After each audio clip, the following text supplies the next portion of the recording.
My name's David Manning Oren, and I'm down at Home Pierpont today. Just checking out the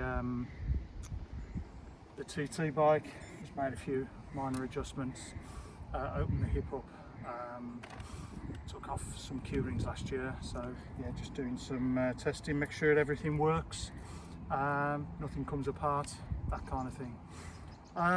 This will be my 13th Outlaw long distance, which, if anyone's counting, that should be all of them. Started in 2010 and it's now 2013, so missed one in COVID, so that's 13 this year. Not superstitious. I mean, it's my birthday on the 13th, so can't be on that. And yeah, just sort of came down Home Pierpont, and typically with Home Pierpont, windy one direction and not windy the other, which when you're in aero position actually gives you a good opportunity to test it out. In terms of the halves, I've pretty much done all the halves bar a couple down at Bowood, one because of caring duties, and another one, the other one due to actually health. I wasn't well, and all of the other ones in all the other places, again, Thorsby I couldn't do.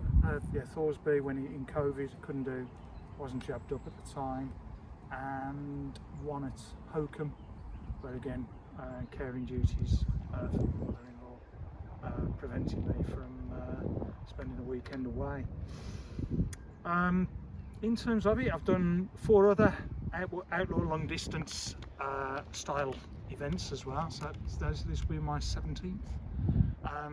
I have tried to count up all the halves that I've done, and if I'm honest, I just ran out of fingers and toes a couple of times, so it's got to be approaching 50 or so in terms of doing that. But the lake's nice and green, but when you actually look at the water itself, it is quite clean in the lake itself. Being a local, you do get to train down here on the bike, and obviously as well running. Yeah, the bike down here is a good place to just test setups and things like that in the TT.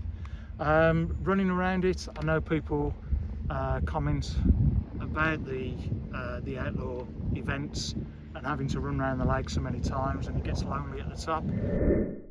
But at the top, my Tri Club for Life Tri, I've got the feed station. Yeah, this is an interesting spot here actually. There's a photo from the first Outlaw in 2010, and you actually came up here as part of the course. And in that year, this was probably the only hill on the run course, apart from going underneath Trent Bridge. They have tweaked it so that you go over the banks there, but there's some nice pictures here that we've got from 2010 of my brother and sister-in-law coming up from Birmingham to smack my hands, and also pictures of my wife, who did it also in 2010. So that was quite a journey for both of us. That was my second long distance triathlon, and I was still in the learning stage. I'm learning to like going slower, but yeah, you learn a lot in your first 2 or 3 of these things that you do. Your first one, you cross the line and you just say, right, that's what it's about then, okay? And then you start making almost sillier mistakes because you get less conservative in your approach. But yeah, this little path, every time I come around here, it always brings memories back of coming back from the feed station. It's usually around by the scoreboard, usually Lincoln Tri doing that one, and then walking up here, dropping the cups in the bin, and then jogging off, ready to go out to Trent Bridge. Alright, so this is where you get in in the morning. So all kicks off here at 6 o'clock. It's been a mass start every year, bar the one year when we're still under COVID regulations. Water always looks a bit green, but it's actually reasonably clear. You can sort of see 2 or 3 feet underwater. which is actually long enough. You can just see the lane ropes at the back. You can actually see the cables that those lane ropes are tied into, and that's quite an easy follow. It's almost like having the black line in a pool, and particularly if the sun's out, you should be able to get just enough light to see that underwater. It's not a running start or anything like that. Typically they have a line about 10-15 meters out in front, where we try and stay behind. Typically seeded, fast swimmers over there, slower swimmers over here. However, I have started over here and just gone straight out, and pretty much probably about 100 meters after the start of the rowing lake, the rowing course, that's when you have to sort of be over near the buoys on the left hand side. You don't have to be to the left of those. The only buoys you have to be to the left of is the turn. I don't know if you can see it on the video, but pretty much now you go practically to the end of the lake. It's almost getting to the stage. They keep extending it because of the transition being on the side, where you'll have to start practicing tumble turns to negotiate the turn at the end. It's probably a couple of 100 meters from the end of the lake. Course will be out anyway on the Saturday for the big swims that are there.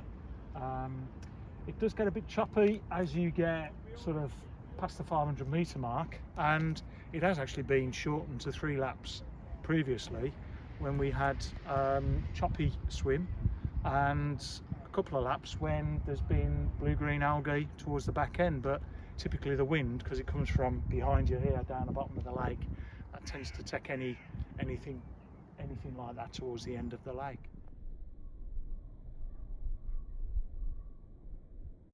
So yeah, typically the spectators are along there on the morning, both sides actually, over the other side, and also a good spot is on top of the boathouse, over the back there. Once upon a time the transition used to be there, and it was like coming out into a bit of a sort of amphitheatre sort of situation. Typically the run comes down here as well when you're coming out into it, and again a lot of people are here over the far side of the lake as well.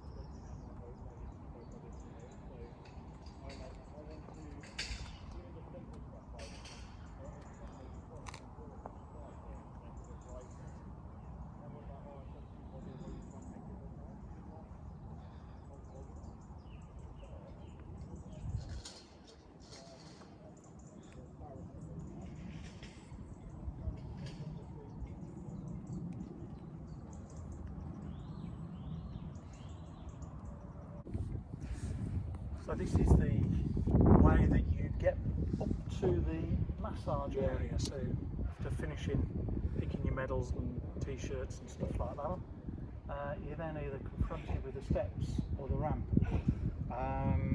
The steps it's over with quicker, the ramps it takes a little longer to do.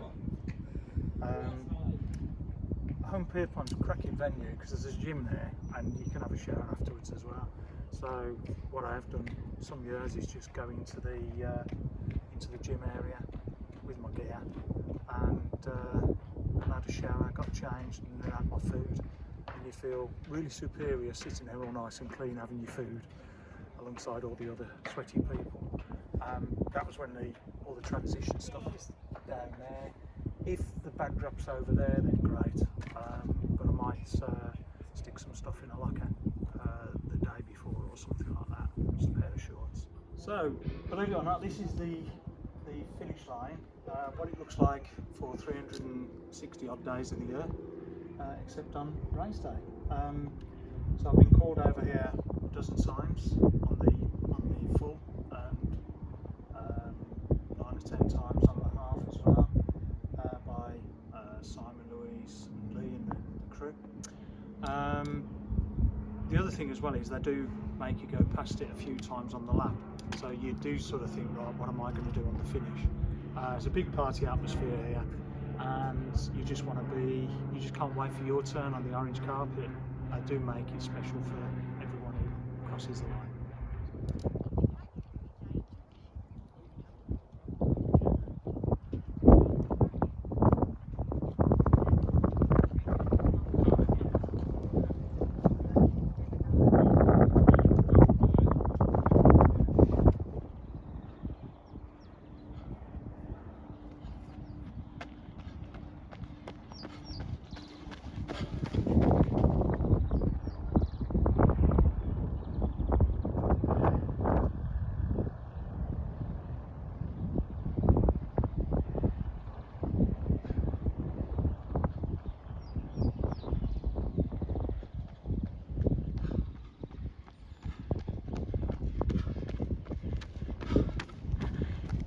So this is the top end of the lake.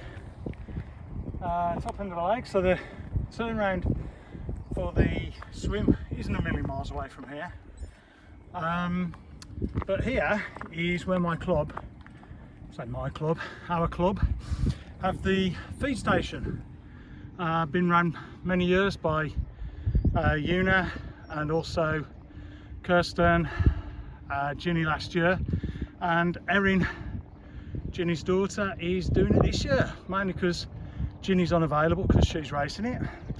So here is where you'll get fed and watered, and you've only got another half lap of the lake left to do once you reach here on your last lap.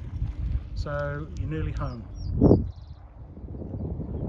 Okay, so just a little bit about the For Life Club. Over the years we have produced some of the country's finest athletes, I suppose. You got Sophie Caldwell, who had her first world win this year.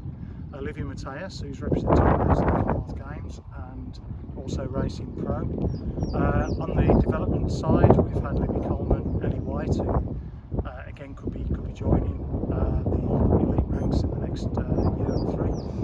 And in the junior ranks, Lizzie Edge. On the male side, Xavi Salcedo, again, he's raced for the youths